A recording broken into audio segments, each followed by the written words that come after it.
Like. Okay. All right. They're usually wrapped in. I'm also going to add a little bit of onion powder. Okay. To that as well. All right. And again, another little half a teaspoon of onion powder. Okay. So now that that's stirring up and smelling good, all right. So I'm going to take our the trick to making nice, light, fluffy matzo balls is to not pat them down. Oh. Okay? When you pack them down, they become hard. Some people like them that way, but my family prefers them light and fluffy. Okay? They're also known as floaters and sinkers. The sinkers are the ones that are heavy and they fall to the bottom. The floaters are on top and they'll boil at the top. Oh, okay. But anyway, I am going to take my spoon and take a spoonful, and I'm going to carefully plop it into the boiling water. Okay. Doesn't have to be like the prettiest looking ball. They seem to be coming along really well. They are. Come look at them. They're starting to actually kind of look like they actually will. I have to use my finger. Use the old finger trick, I see. All right. And again, what's in the pot besides the matzo balls? Refresh our memory. That's 2 cubes of chicken bouillon and a dash of onion powder. Okay. And how much water? And 3 quarts of water. That's 12 cups. And what we'll do is now we're going to make it a light boil. Okay. We'll bring the matzo balls to a light boil, and we will boil them for 35 minutes. Was that covered or uncovered? Uncovered. Uncovered. I'm pretty sure. Okay. But I'll double check. Okay. Too. Oh, this one says cover pot. But add soup. Cook. Oh, with top on. Good thing I have a producer looking out for me. That's right. So I'm going to bring it down. To a nice soft boil. Cover it. Cover it on up. Bring it down and set my timer for 35 minutes. And now we wait.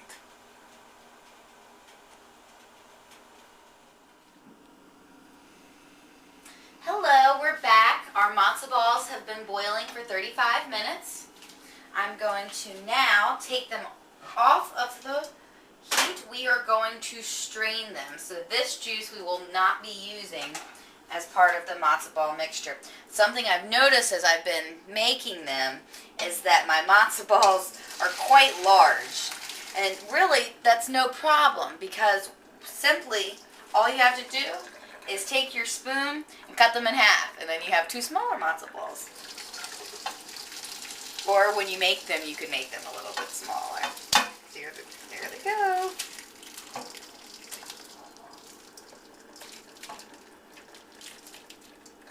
All right. So I'm going to let those drain for a moment, and while I do that, I'm going to let Pete tell you about the chicken broth that we're going to be using for our matzo ball soup. Hello, welcome back to the matzo ball cooking lesson. I am the producer and now co-star, Pete, and I'm the one who's responsible for the chicken broth that we're going to be using, because you can't have matzo ball soup with just matzo balls, because then it would just be matzo balls. So to make it soup, we're going to add some chicken broth. So now I'm going to tell you a little bit about this chicken broth. As you can see, I've stored it in these handy dandy Tupperware containers, and that's because this was pre-made. I made this a couple of weeks ago, and so I'll tell you a little bit about how I did that. I started with a big frozen chicken that I think weighed about 5 pounds.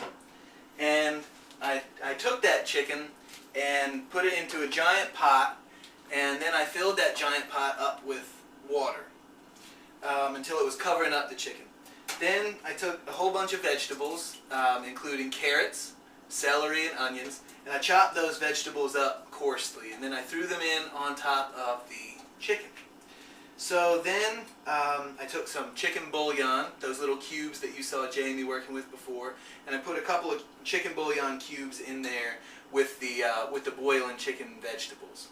So then I let it boil for a couple of hours, and my new producer has reminded me that I also included thyme leaves in my boiling chicken broth. So then after it was boiling for a couple hours and I was really sure that the chicken was completely cooked because it recedes off the bone and then you know it's done. So anyway, as soon as I knew it was done, I took out the inner portion of my pan, which separated the vegetables and the chicken from the broth. Then the broth is what I used for making chicken soup and making matzo ball soup. So that's what you see here, just the broth. The vegetables we ate, and the chicken we pulled off the bone and had on sandwiches and soup recipes and all sorts of other stuff that you would use bits of chicken for. So anyway, that's the story of the chicken broth, which is getting warmed up here. And in just a moment, we'll add the matzo balls back, and Jamie will give you some concluding thoughts about our matzo ball soup recipe. Welcome back.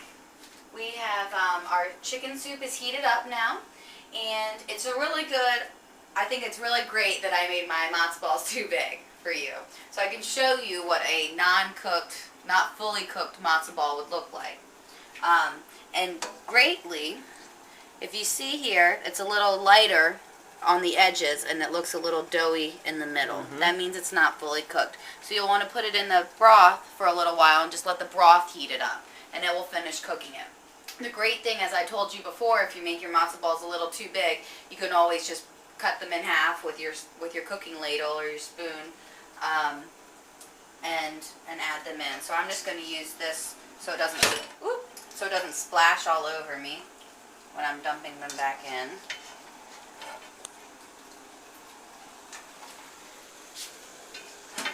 You could turn the overhead light on, producer, if you would. Yeah, that looks much better.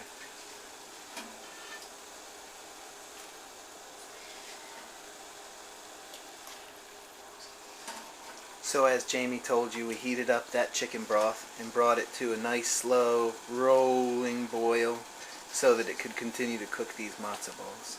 And what I'm going to do is I'm just going to sit here and take my ladle and just kind of break up the matzo balls so they're about half the size of what I made them.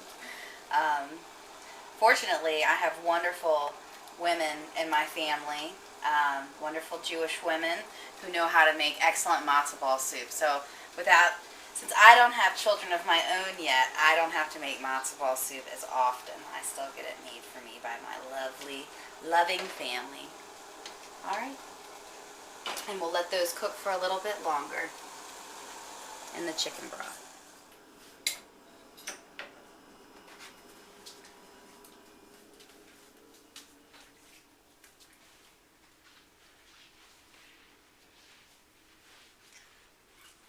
And our matzo ball soup is ready.